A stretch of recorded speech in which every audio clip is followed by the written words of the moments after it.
Now let's get it started. Let's get it started.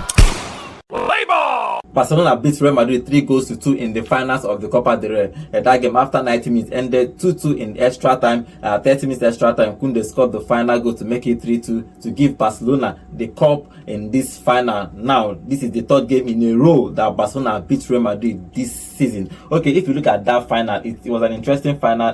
Pedri scored. It was Barcelona, truthfully. First half was just all out Barcelona. Real Madrid didn't play anything in the first half. Then Pedri scored that goal. Pedri is a fantastic player.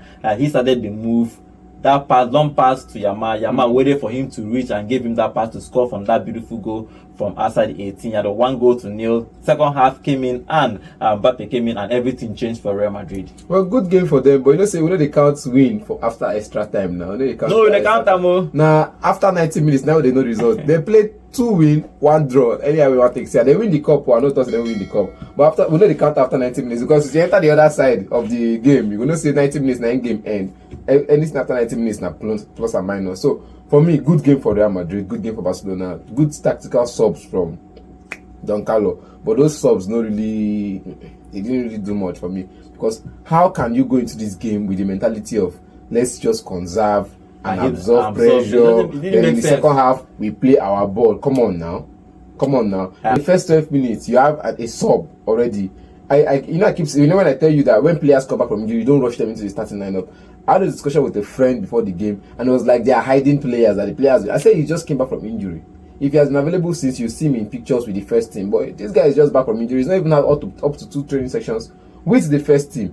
I already put up for starting lineup. How? Now after 12 minutes, you have to sub him off for Fran Garcia. Also, I just don't know what happened in that place. But Rudiger was tired. You could see Rudiger picked up a knock and still played. Vinicius, on the other hand, he just day off to yesterday. There are some games you see Vinicius take on players and go forward, but Vinicius was trying to take on players and come backwards. Like, bro, what's up? How you go see clear cut chance so you go beat this person 1v1, still carry ball, go front, but instead you choose to go back. I know in 2 or 3 cases where he would have gone forward and at least they might have gotten the goal. You get, but he chose to go backwards, which was a problem for me. And I was like, Vini, where would they cry man of the match, Ballon d'Or. Ballon d'Or champion, no come out for this one, no. Because now it's beginning to look like after the game, before the game, everything Jude said is what champions really do. You don't make noise before the game, and after the game, you come and you apologize to the fan because they hoped on you. And Jude came out to apologize to the fan base. I like what he said after that, but in that game, I think he was the only player in the 90 minutes that gave. I'm not saying in the 60 minutes, so because Mbappe came in the second half, but in the 90 minutes that gave account for himself. Okay, if you look at that game, the way Hansi set up his team, beating Real Madrid 3 times in a row, I think is something I don't think any coach has achieved it for quite some time now. Yeah. Now he's beating Real Madrid, scoring 11 goals. First time they meet this 4-0, 5-2, and now they scored 3. And if you look at Barcelona in general, I think they are made of champions. He took these young boys. And split to these young boys and turned them into stars because they couldn't buy any player because they only bought Olmo. Officially bought Olmo into that team, which took them time to even register. But the way he has managed this team, I think he's actually done well with Barcelona. This is his second cup this season. He's done a good job with Barcelona, no doubt about that. But the way he plays the team, you know that this is a coach who knows what each player's strength is. Once we talk about football is, you come into it. See, it's good to be a coach, but as well, it's also good to be a scout. Because you can't take the 2 people, you can't do the 2 people's job. But if you're a proper scout, you know what your team needs. So you have those players in the academic graduates, you have those players in the bench, you have those things that your team needs around. And you can properly scout those players and see where you can put them in your team to make them gel. Fermin Lopez, you can see him play from the right whenever Yamal is not available. Though that's not his position, but whenever he goes to that position, he makes swift cross in for somebody to tap in. You saw it in the last game. I think the own goal in the last game. What's it called? Gad Martins can play in centre back and play in left back. You saw players who played in left back, though Balde was not available, he was out injured, but you saw players who could play in different positions. Is you scouting players and say, okay, fine, I have this talent. Paulo. You see, these are young players that you know that, okay, even if I give them the chance, they can fight for themselves. And it's just all you need. find the position to put them in, and you're winning. Yeah, and number two, you have to understand that Barcelona is broke. They couldn't buy players, so you have to make use of what they have. The academic graduates, Lampard said that when he did Chelsea now. And it's working out for him. Okay, let's talk about the goals before we talk about Ancelotti. Let's talk about the goals in that game. First goal, Pedri scored that goal from assist from Yamal. Good goal for Barcelona in that first goal. Well, good game, good build-up play, wonderful performance from Barcelona side all round. In the first 45 minutes, the match was between Barcelona for the win. You get Barcelona for the kill, everything Barcelona, and Real Madrid were sitting deep to absorb pressure. Come on, yeah, Real Madrid, you're the biggest team in the world according to stats. The biggest team in the world, 15 Champions League, La Liga, everything. You get them. Why can't they pack boss of Barcelona? Why? They are afraid. You dey fear Barcelona? They are afraid. Academic graduate Barcelona. After smashing them 4 and 5. That time players they available. Players they men they. If you beat them the 4 and 5, you get. But this one injury day. Let we no start. Bad they no day. Other players are supposed to for midfield no day. You supposed man up with confidence. I was telling you as a tactical man that I am. I was telling you don't start all these players. Fran Garcia, and you saw when he came in, he kind of shut down Yamal when he came in. And Fran Garcia, Rudiger, Asensio, Vasquez. Defense for midfield, you get Dani Ceballos, Luka Modric, and Jude Bellingham. Trust me, this midfield will defend though, but they go also attack. Because where Valverde go Kounde. Valverde go there, maybe either right back or he go enter. And yesterday they come play what they call them, 4 midfielders. With the Diamond, with Vinny and Rodrigo up front. So for this kind of match now, you see Valverde. Okay, Pedri scored that first goal. I think it was an interesting goal. The way they set up that good score. Everybody was thinking that after that first half, that Barcelona will run away with that goal because it was just a one-sided game in that first half. But second half, Mbappe was introduced for Rodrigo because Rodrigo didn't play anything in that first half. Yeah, Mbappe introduced and he scored. Finally he scored that free kick. You know, the last debate that that was a free kick, everybody was saying that free kick they get assist. No free kick get assist. Now he scored a free kick to make it 1-1 for Real Madrid. Now, good bench. When you get quality for bench, now we say quality on the bench. Though the quality was not enough because if you look at after Mbappe, you have Brahim Diaz, you have Dani Ceballos, Luka Modric on the bench, and Agula. Not be really what you want to see, but Luka Modric, Kylian Mbappe, these are world-class players on the bench already. Then the rest are just young players with potential on the bench. So you're looking at the Real Madrid bench and you're like, nothing to fear. If only they do this sub, they have 5 sub, you do 2. Here we go fear the 2. The remaining 3, waiting go happen. The players on the field are already tired. You're already seeing a pattern that I can't be mentally drained because I know in my subs I have players that could come in and replace these players. So the good sub, wonderful sub from Ancelotti, bringing in Mbappe for Rodrigo, he was missing in that game, and he needed pace. So you need pace. You need to bring in players to go run. Then you needed people to give him the pass on the run, and he brought in Luka Modric. Good game for them. Nice vision for Ancelotti. And when he came in, the game changed. Because now Barcelona were on their toes. Now he knows the offside trap. Though he still caught a couple of offside in that game, but now he knows the offside trap. So whenever he's making those runs and he's onside, the Barcelona defense is scared. Now you don't get players if he run you.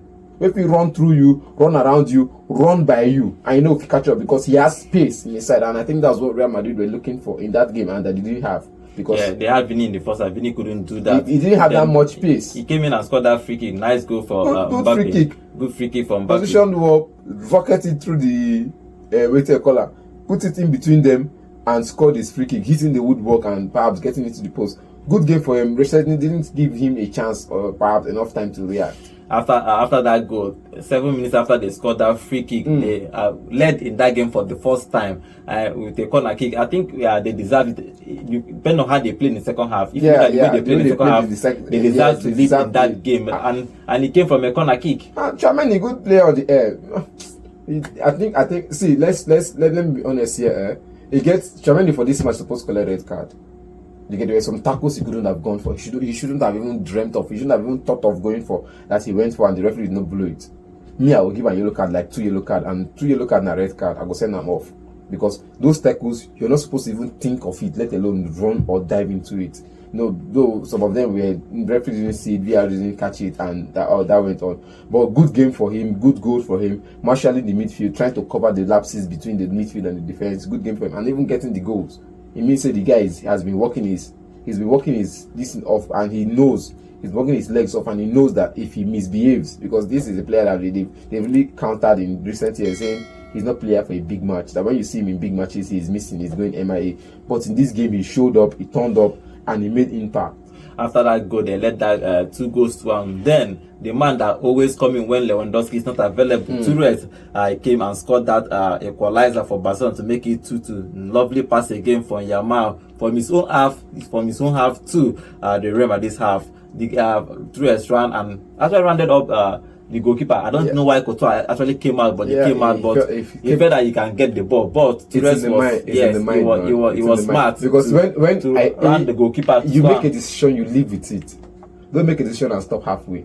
That's why he's not a super keeper. So I don't even know why he's coming out. He's not an offensive goalkeeper. He's not a super keeper. Come outside. You already made the decision of coming out of your line, bro. Finish him. Collect red card. They do stop. Rudiger go post, go keep. End of story. But I felt like if he hasn't taken that pause, that 2-3 seconds pause, halfway through, he would have gotten the ball. Because that 3 seconds pause gave Ferran Torres the room to wind him up. You get, and when they wind him up, I'm like, oh, it's over. Because before Rudiger could replace him in the post, and was already past Rudiger. So Rudiger was just trying all his best to maybe see if he can salvage the ball. But nothing for him. But I felt like that if you make a decision as a goalkeeper, you live with it.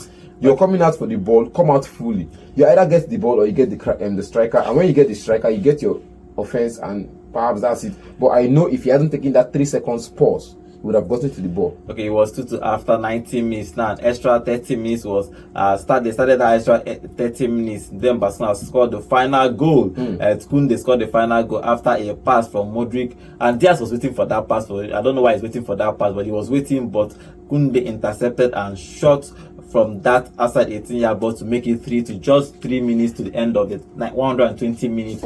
I think after 120 minutes, I think Barcelona deserves to win this trophy. Then you talk about the end of extra time. You talk about who gave the most. It's not about, because there was something I was telling my friend when we were seeing the game in the first half. It was like, back at the place will have feed. I'm like, yes. Look at the chances created. Ball possession, yes, back again ball possession. 70, I think it was 72-28 at the time. And I'm like, the guy was like, Barca is playing ball, this, that. I'm like, bro, look at chances created. 0-0, 15 minutes. Nobody is creating any chance. These players are not doing anything. They're just passing the ball around. And Barcelona, we know Barcelona for passing the ball around. But Hansi Flick's style is not for passing the ball. Hansi Flick's style is for being direct. And you're seeing Barcelona hold on to the ball, pass around, and they're not getting anything. So chances created 0-0 after 20 minutes. And you're telling me, even when Barcelona got the goal and scored the goal, it was still 0-0 chances created. And your big chances created 0-0. And I'm like, and people are telling me, so it's not about who had most of the ball. It's about who created those chances and who made those chances count. And I think for Real Madrid, they made their chances count. Barcelona made their chances count, even if they didn't create enough chance. They had the ball, but it wasn't convincing in my chest. So they created enough chance to get the goals. It was just pure luck. Kounde scored that third goal to make it 3-2 to win that game for Barcelona. Before that game, Real Madrid was actually angry that they want them to change the Spanish FA to change that referee yesterday. But he did a great job, even though he denied Barcelona a couple of penalties that was contentious. Do you understand? I think in the first half, I think Ceballos was holding one of Barcelona's defenders, but he didn't give it. Even in the second half, Rudiger got supposed to concede another penalty. Was not a penalty. But it can be debated on it. But there was no contact. And even Rafinha have to dive to trying to win a penalty, but he was given a yellow card. I think he did well after the whole controversy of him and talking about in the press conference how his child was bullied and all that. He came into that game and did well. But in the final minute of that game, Mbappe was running in on goal, but I think he was trying to defend himself with the ball and he fouled a Barcelona player. But Real Madrid's bench was furious and everybody was shouting, and Rudiger threw something that I think a water bottle to the referee. So I think at the end of this whole thing, I think probably we get a match ban because he was issued a red card in that game and everybody was holding him. He was trying to attack the referee. I don't know what he was trying to do. He will be sanctioned, fined for that because it was an assault against the referee, and it doesn't stand. I looked at the rule. The minimum is 4 games, so probably his season is over. The minimum is 4 games and above. So it was very bad way to end the game. But at the end of the game, Ancelotti is in big soup because he has only La Liga now to win for. And the question is that the La Liga that he has, Barcelona is still 4 points ahead of him. Can he even win the La Liga? Yes or no? It's possible. That's what I have to say. He has 5 finals to Yes, play. it's possible. And needs to. He said before the game, for them to win the 2 trophies, they have to beat Barcelona. Now they have lost to Barcelona in 1. Now they have another one. They have to be. You cannot lose 4 times against Barcelona. Yamal has been so loud this period that he said they can never lose to Real Madrid this season, this year. And come on, that's a loud statement. Well, they have proven it 3 times, so it's possible. Now he said that after this game. Now you being loud like this means the next game you're ready for it. What if the next game takes a different turn? Okay, let's see what Ancelotti is going to do.